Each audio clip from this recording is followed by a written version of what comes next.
1857 മഹത്തായ ഒന്നാം ഇന്ത്യൻ സ്വാതന്ത്ര്യ സമരം. 1857 വിപ്ലവത്തെ ഇന്ത്യയുടെ മഹത്തായ ഒന്നാം സ്വാതന്ത്ര്യ സമരം എന്ന് വിശേഷിപ്പിച്ചത് വി.ഡി. സവർക്കർ. വി.ഡി. സവർക്കർ സ്ഥാപിച്ച വിപ്ലവ സംഘടന അഭിനവ ഭാരത്. 1857 വിപ്ലവത്തെ ശിപായി ലഹള എന്ന് വിശേഷിപ്പിച്ചത് സർ ജോൺ ലോറൻസ്. 1857 വിപ്ലവ സമയത്തെ ഗവർണർ ജനറൽ കാനിങ് പ്രഭു. ഇന്ത്യയിലെ അവസാനത്തെ ഗവർണർ ജനറൽ കാനിങ് പ്രഭു.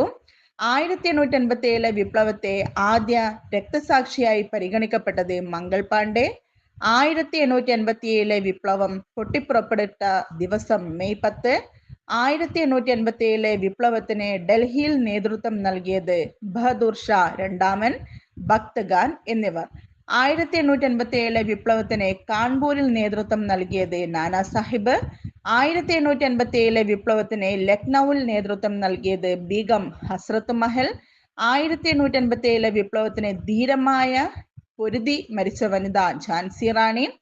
1857 വിപ്ലവത്തെ തുടർന്ന് വിപ്ലവകാരികൾ ഡൽഹിയുടെ ഭരണാധികാരിയായി വാഴിച്ചത് ആരെയാണ്? ബഹദൂർ ഷാ രണ്ടാമൻ. ഏറ്റവും ഒടുവിലത്തെ മുഗൾ ഭരണാധികാരി ബഹദൂർ ഷാ രണ്ടാമൻ. 1857 വിപ്ലവത്തിന്റെ പരാജയത്തെ തുടർന്ന് ബ്രിട്ടീഷുകാർ തൂക്കിലേറ്റിയത് താന്തിയ തോപ്പി.